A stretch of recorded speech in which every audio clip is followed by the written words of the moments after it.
Have you ever felt like you're going in circles trying to heal from a relationship that left you feeling drained, confused, and questioning your own reality? If you've been involved with a narcissist, you know this feeling all too well. You might be wondering, why is this taking so long? Why do I feel like I'm taking one step forward and two steps back? I want you to hear this loud and clear. There is absolutely nothing wrong with you. Healing from narcissistic abuse isn't a straight line. It's a journey with distinct stages, and understanding these stages is the key to finally breaking free and reclaiming your life. When you don't know the map, you can feel lost in the wilderness. But today, we're going to lay out that map for you so you can see exactly where you are and know that you're on the right path. Let's start with stage 1, shock and cognitive dissonance. This is that initial, disorienting phase right after the breakup or when the abuse becomes undeniable. Your brain is in overdrive, struggling to hold to completely opposite ideas at the same time. On one hand, you have the person you loved, the charming, wonderful individual you thought you knew. On the other, you have the cruel, manipulative person who caused you so much pain. Your mind just can't reconcile these two images. You find yourself replaying old memories, desperately searching for clues, for proof of that good person you fell in love with. This is where the self-doubt really digs its claws in. You start thinking, was it really that bad? Did I imagine it? Maybe if I just try harder ... double quotes. This is an incredibly vulnerable stage, and it's why so many people get pulled back into the toxic cycle.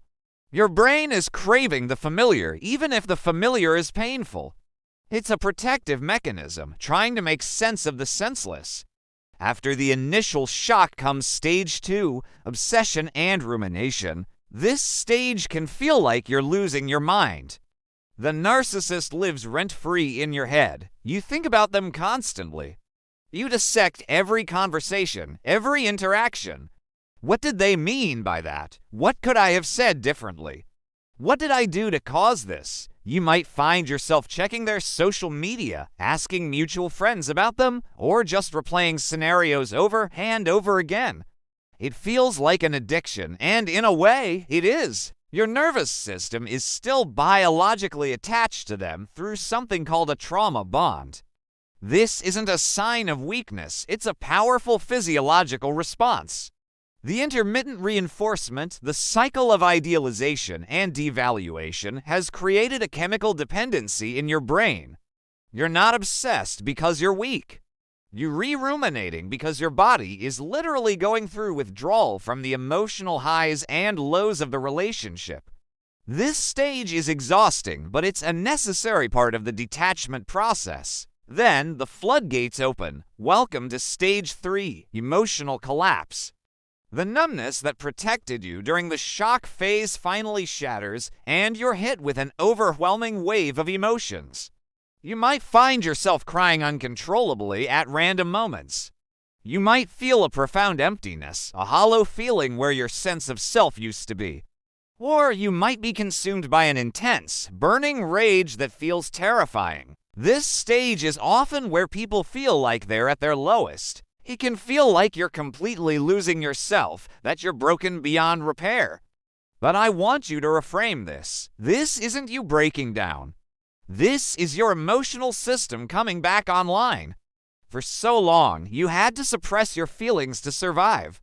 Now, they are finally demanding to be felt. It's messy, it's painful, but it is a sign of life. You are beginning to thaw, you are beginning to feel again.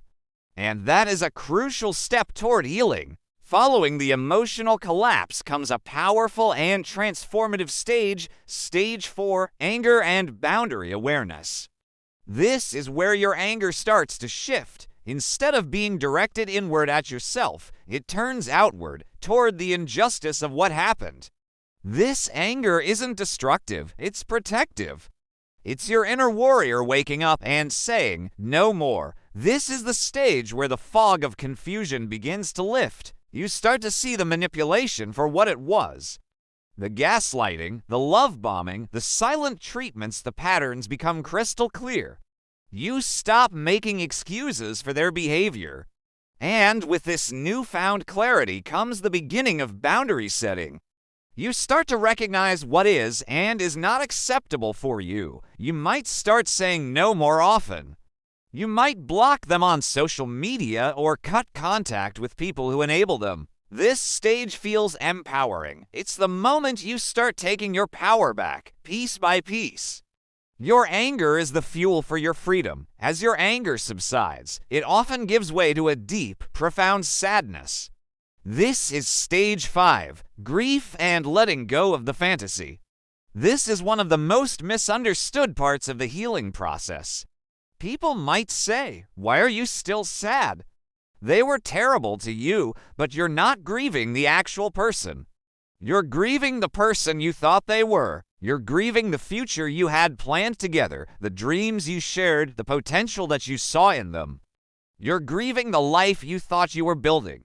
It's the death of a fantasy, and that loss is incredibly painful. This is where you truly start to accept the reality of the situation. You accept that the person you loved never really existed in the way you believed. Allowing yourself to feel this grief without judgment is essential. It's the process of letting go, of truly closing that chapter so you can begin to write a new one.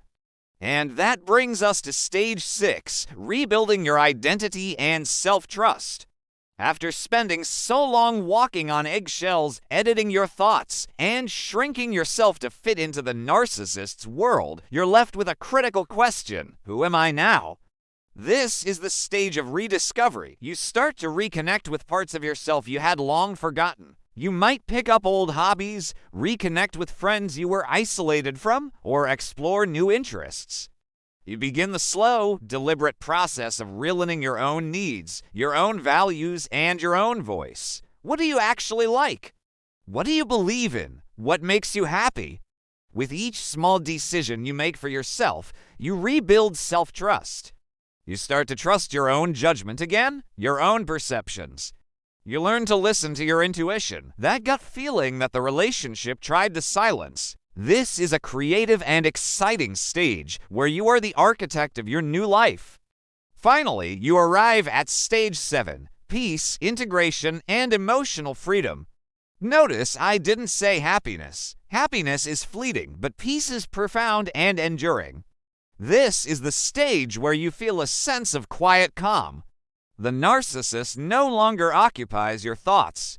You no longer feel the need to explain your pain to others or seek validation for your experience. You don't need closure from them because you've given it to yourself. The abuse is no longer the defining story of your life. It's just a chapter in a much larger book. You've integrated the lessons, but you've released the pain. You can think about the past without being emotionally triggered. You are free. This doesn't mean you'll never have a bad day, but it does mean the trauma no longer has a hold on you. You are emotionally sovereign. If you recognized yourself in any of these stages, please know this: you are not stuck, you are not broken, and you are not alone. You are on a well-worn path of healing, a path that millions have walked before you. Every stage, even the most painful one, is a sign of progress. It's a testament to your resilience and your strength. Be patient and compassionate with yourself. Healing takes time.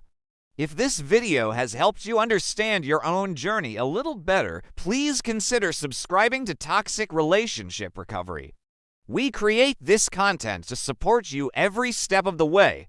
You deserve to heal, and you deserve to be free. Thank you for watching.